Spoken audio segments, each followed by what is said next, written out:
Black text. A broader perspective of black text and perhaps how we can view differently or broader what black text is. That's good.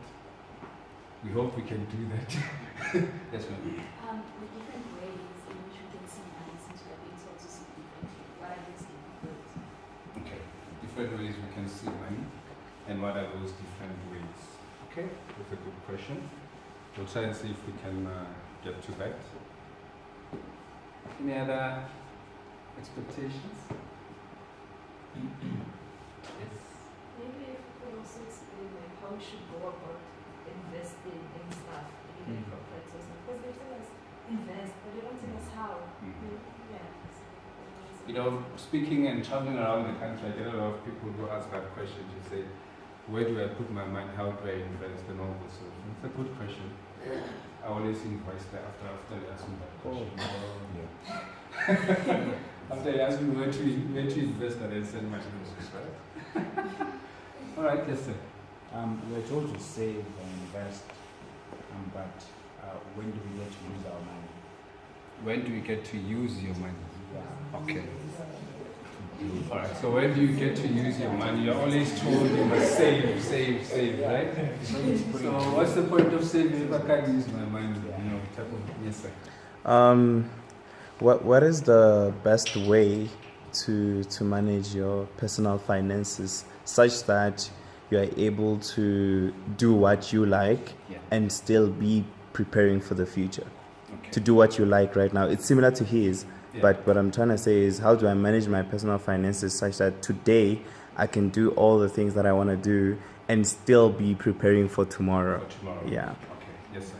And so the question that most people ask themselves is, when I get a job, after I finish varsity, when I get a job, what do I do next? Because other people usually start investing towards getting a house, start saving up that money.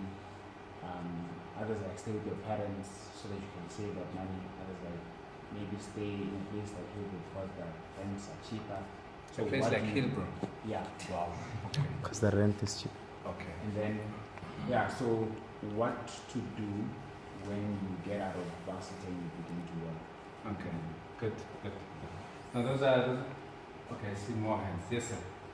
Yes, from the foundation laid by Marshall, I think we've got an understanding that black tax, we cannot escape it. I think from there my expectation is how do we actually prepare ourselves for that inevitable thing and also be able to live our life to the fullest. So black tax is inescapable. So you can't run away from it. Is that true? Yes, sir. Okay, I see someone nodding, so it's not true. I think it's along the same lines. So the understanding of what is a myth concerning black tax and what isn't a myth. If there is a myth, debunking that myth. Yeah. All right. So that's what I think. A majority, if not all the hands, are talking about what we'll be addressing tomorrow, right? So which is good. So I'm talking to students. I can say, what are you thinking about tomorrow and all that? So we'll try and look at the myths tomorrow and debunk those myths. Look at money as well and how black tax also affects our personal finances to an extent, right?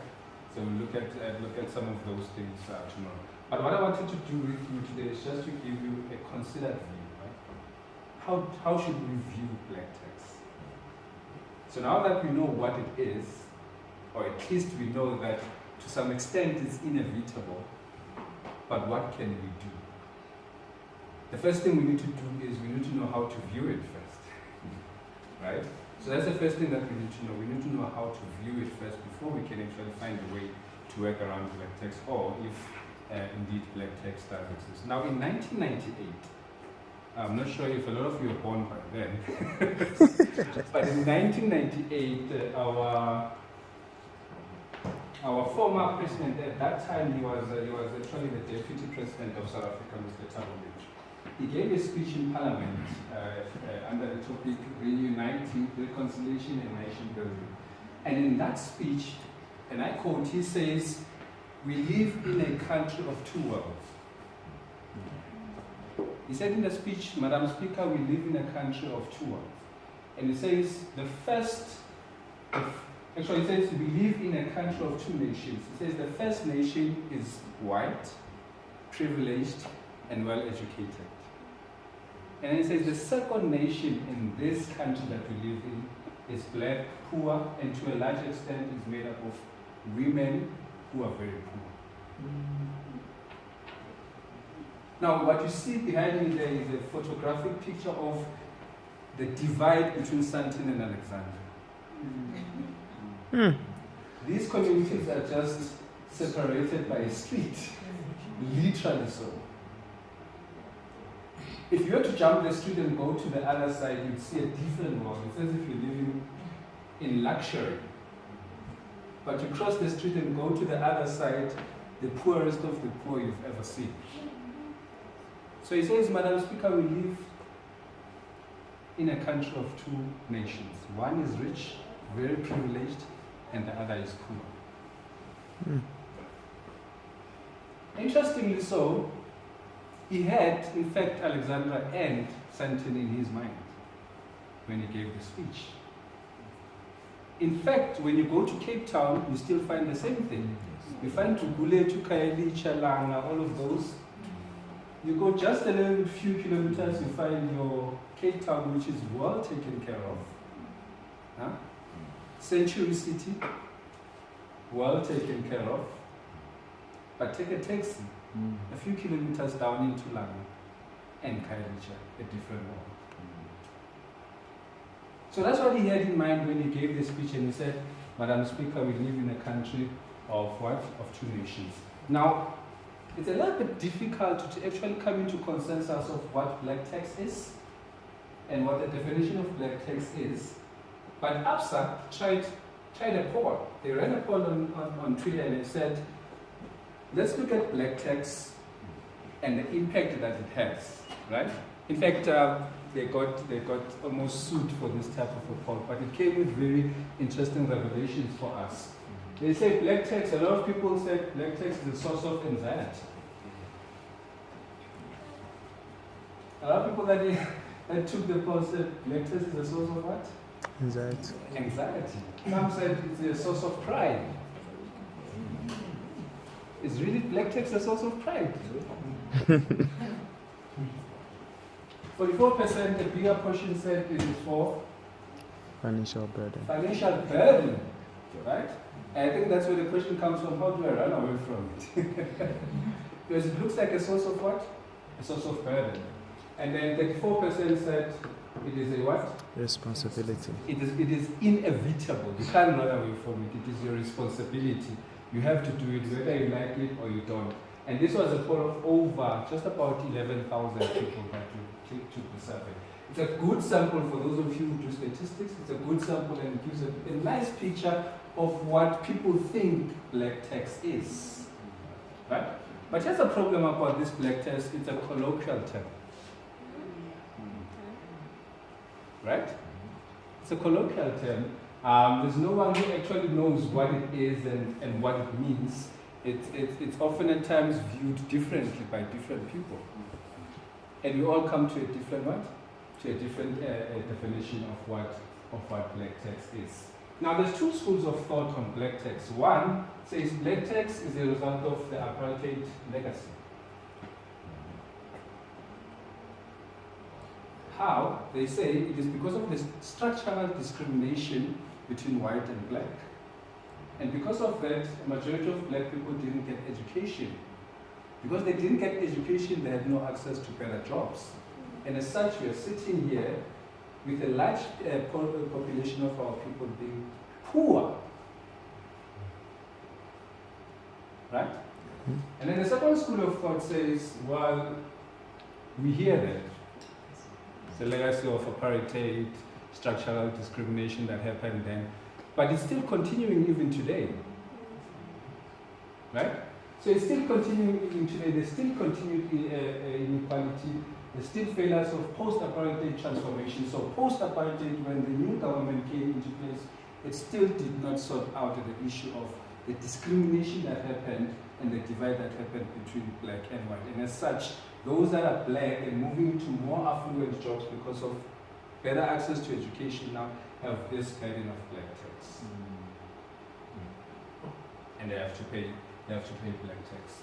Now, if you ask a white person what black tax is, you'll probably get a different answer to when you ask a black person. If you ask an Indian what black tax is, you probably still get a very different question.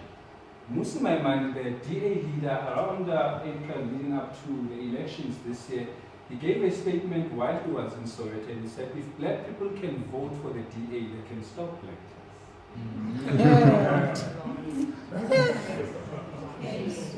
Obviously, that caused the same house that you guys are doing right now, but a lot of people took offense to what he was saying, right? But that's not the interesting part. A lot of black people that actually responded to him were like, he doesn't understand what black tax is.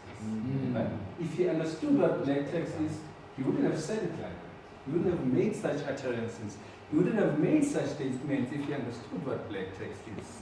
But that's not the interesting bit. The interesting bit is when he made the statement that if black people vote for the DA, they can stop black tax, white people came onto the front as well. And their argument was, why is Musima Amani saying black people must not pay tax?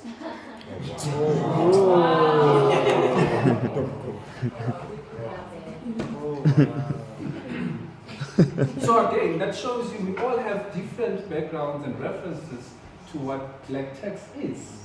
To white people, it's something else. To black people, something else. Indians, coloreds, we all have a different view of what black tax is.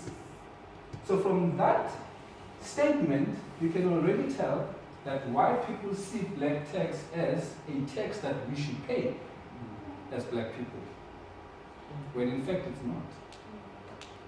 So that's why we say it is a colloquial term that often at times depends on how you define it for yourself. Now here's a bit of a reality that I want to share with you. This is Old Mutual's Savings and Investment Monitor for 2019. And in this report that they gave, which came out recently, they're saying there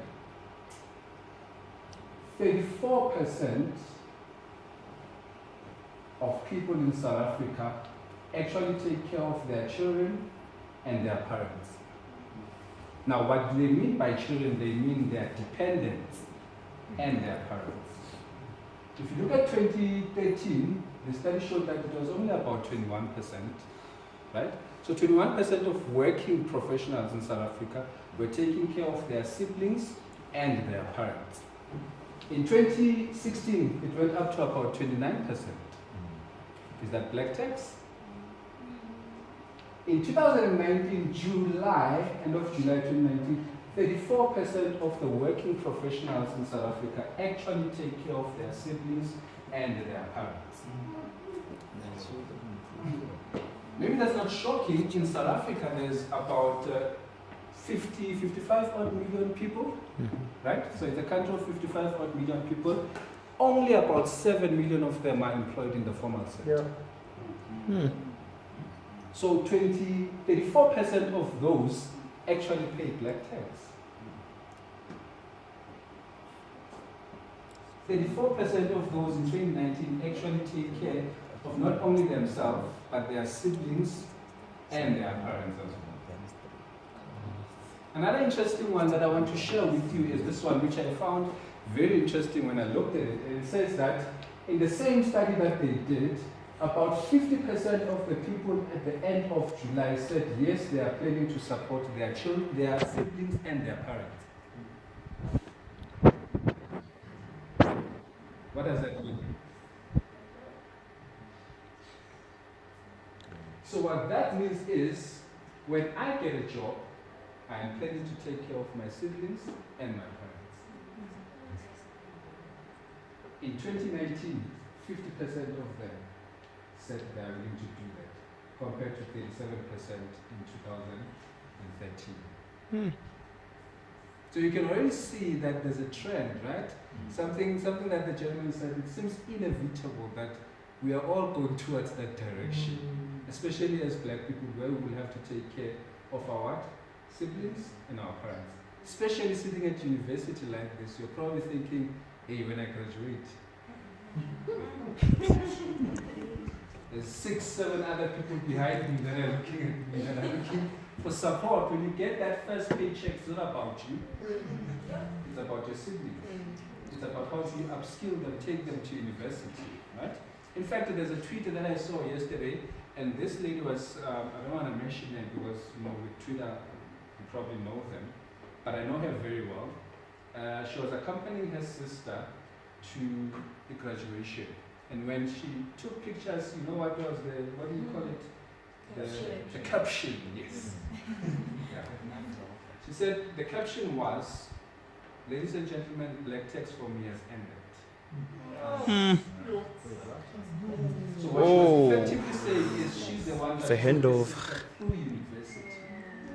Because she was the one that was working at home and the parents were not. So she was taking care of her sister and paying for her university. Now this means that for the 3-4 years that the sister was in university, she couldn't do anything for herself as a working professional. So she has deferred her own needs. She has deferred a lot of things, investment, savings that she could have possibly done, right?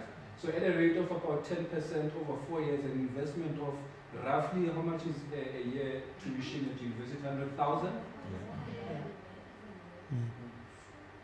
Yes. Interest for 4 years that she lost. Yeah. So she said, ladies and gentlemen, for me, Latex has come to an end. So 50% of people in South Africa, working professionals, are saying we are willing to take care of our siblings. Interesting thing as well in that line is that in the study they found that the people who are saying yes, we are willing, are black people and not any other population group. So with whites is there's Bonnet, right? Indians again, there's Bonnet, right? But with black people, as they go through university, they're probably thinking, my sister is coming as well, my brother is coming as well. When I get a job, my sister, my brother, my. But what you're not realizing is by taking care of your sister, your brother, your mother, your parents, or whatever, you are deferring your own, right? You're deferring your own needs for that particular period in which you're taking care of what? Of your sister through university. 9% said, no, I'm not planning to, but will end up supporting them. So 9% of the people that we surveyed were saying, I'm not planning to, but I see that I'm still inevitable. Sometimes, yes. Whether I like it or I don't like it, it's a yes, I don't like it. And about 15% said, no, I'm not planning to, they should support themselves. Right. A large population of these people were white. That 15%, over 90% of it was the white people who are saying, no, they must support themselves. Again, it's understandable. Because for them, they come from a different background, right? Probably well privileged, right? In fact, there's a study that I read as well yesterday that from the South African Institute of Savings, they say in most instances when a white person goes to university, they probably have a car, right? They probably have a car already, so they've got a footing already, right? Which a black person does not have. Never mind the fact that we all have to fight for space in university with people who come from good schools and we who come from location schools where we have to fight to get to Wits. But when we get there, these folks are already ahead of us. And they further go on to say in the study, they realized that these people that started university that they were tracking, when they were looking for internships and work, the biggest factor that they looked for was what was the stipend? Can it cover me and my family? If it cannot, then there's a problem. So when black professionals go and look for internships after university, the first thing that they think about is, this stipend, will it cover me and my family?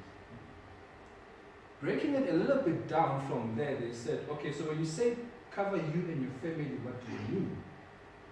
They said it means, can I get to work and back for myself and try and put food on the table as well. So what that means is when a black professional looks for a job or internship, it's not about me. The only thing about me is can I get to work and back on the salary. But the remainder of it is for home. That's a problem. And about 21% said no, none around to support. The lucky ones. I don't have anyone that's coming after me. And that's a white phenomenon, right? With blacks, there's probably 7 other children. Again, it's not your fault, but the 7 other children are taking your hand. The 7 other children that are coming after you, right? So there's that as well. And then about 5% said, well, will you take care of your family? They said, I don't know, right? In terms of the level of financial stress that was looked at in terms of South Africa, they realized that in 2016, about 17% of the people said they feel overwhelmingly stressed when it comes to their finances. And the biggest part of that was black tax. They were overwhelmed because of black tax. They had to take care of their families. That was about that in that period in 2016. But in 2019, we have seen that it has increased there. But from 4%, a little bit down there. But the stress levels were very high in 2019 as compared to the other years. This was now looking at dependence on your salary and how that affects your stress levels. As a financial coach, I have clients that come to me and they tell me that, you know what, I'm so stressed about my finances, right? So stressed about my finances that at times, and I think you would have seen this with your older folks, right, at home. They stress so much about money. When you come, you get 10 rand. Right? So when your parents react, that reaction,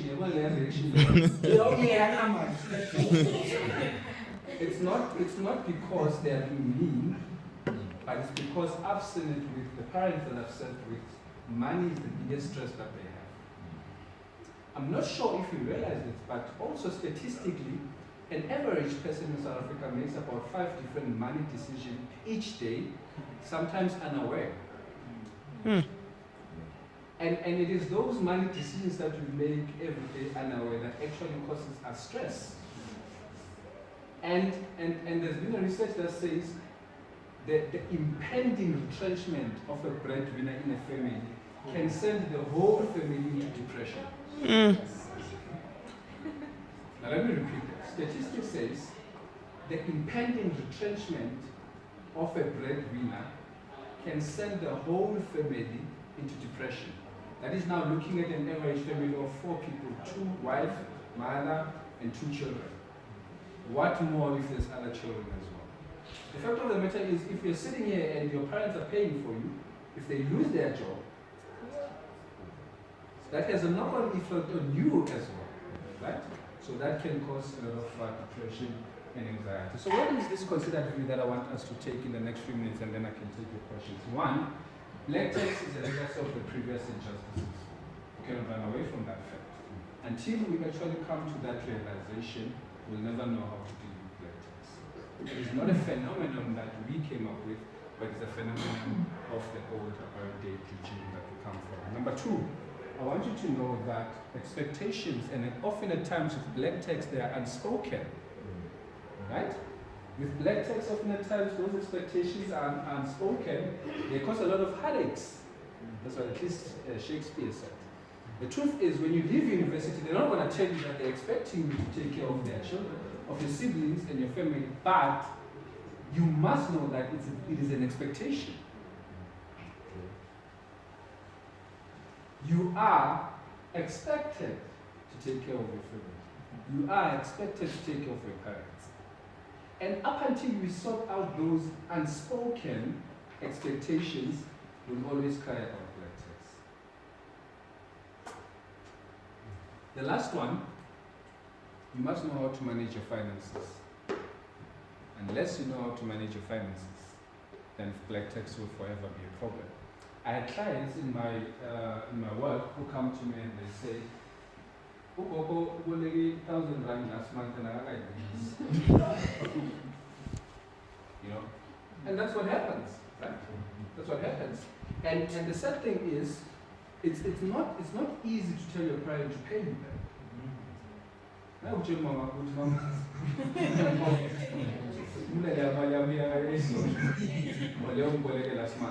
what I mean? Because parents is, you see this when you start working, parents call you on the 15th and they say, and there's no way, especially as black people, right? But you know very well, T25 is good, right? Still have another week or two till the 25th, right? So whatever you do, Mama phone is obviously going to affect you for the remainder of the month, right? So I always tell my clients that one of the things that we must learn, and this is now when we do financial habits that are important to know how to manage your money, is you must learn to say no. It's hard, but that's a fact. You must learn how to say what? How to say no.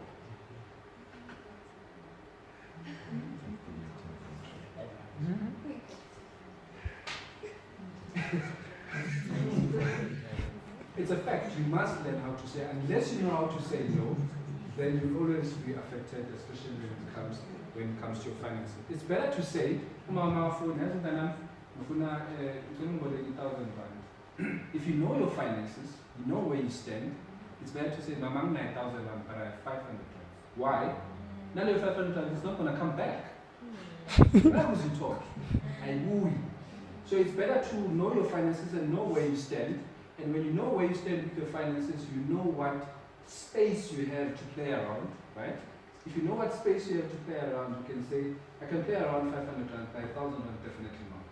So you must learn to say, I don't have $1,000, but I've got 500 that I can give you. Because in any way, whether you're giving 2 or 10 or 100 rand, it's not going to come back. What you cannot mend is the relationship between you and your parent. Once that is broken, it's a little bit difficult to build that. Because more than 4, if you find 1,000 rand, you can't need it.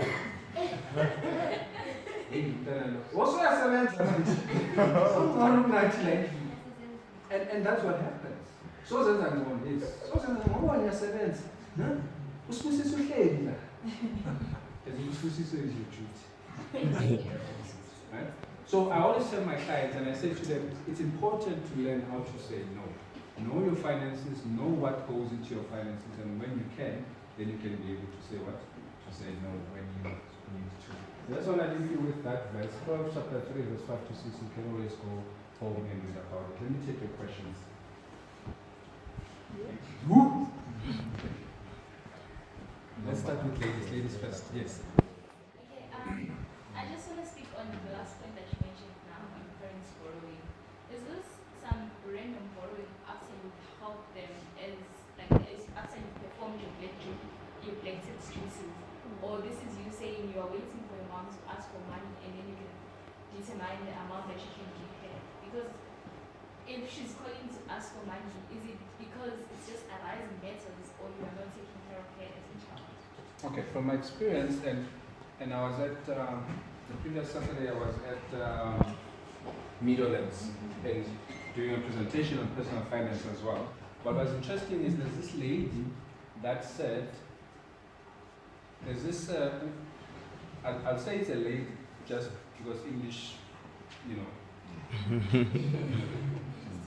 But in our culture, Mtomtare, we don't say it's a lady, right? Yeah. And it's also rude to refer to Mtomtare as a woman.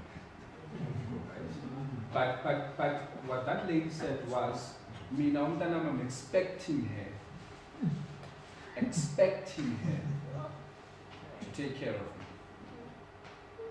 Again, back to the point. Unspoken expectations. Unless we deal with those things, we'll forever have a problem with Latex. So she says, I'm expecting her or him to take care of me, right? So it's an expectation you must do. So often at times, it comes from Yes, you might be doing your duty of, I don't want to say it's a duty, you might be helping the family, right, through some sort of finances, that money that you give them, or groceries or whatever that you do on a monthly basis. But there are at times instances where things come out impromptu from nowhere. That's what I'm saying. One of the things you must learn, especially when you leave university, learn to say no. If you don't know how to say no, these type of things will spring up every time, and every time you must meet those expectations. So learn to say no and say, Mama, I cannot do this, but this I can do, right? So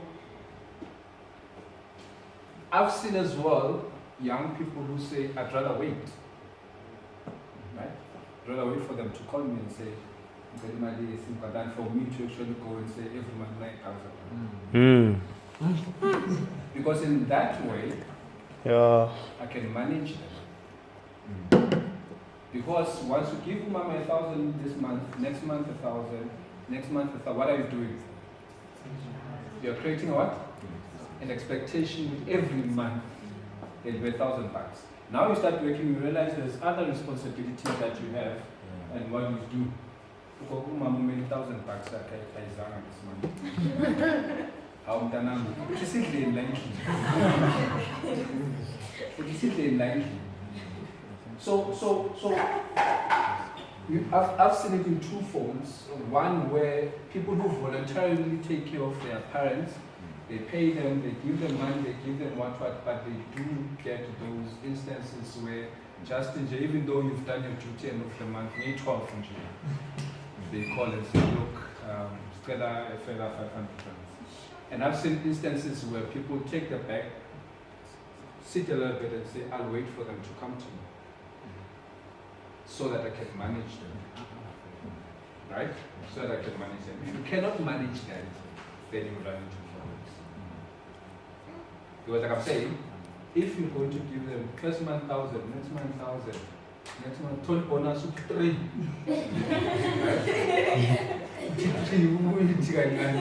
So what you've done is over the time you've created an expectation. They're expecting $1,000 at least every month. Now you're working, you buy a car, right? So buy a car. Now you're thinking I must buy a house, right? So you're thinking I must buy a house, and and so the costs and expenses start accumulating. Now that $1,000 should I? But you've been doing it for 2 years, right? So in that 2 years, what have you done? Expectation. They're expecting whether you can or you can't. So that's why I say you need to view it in this way. One, it's unfortunately an injustice of the past. That's where it originates.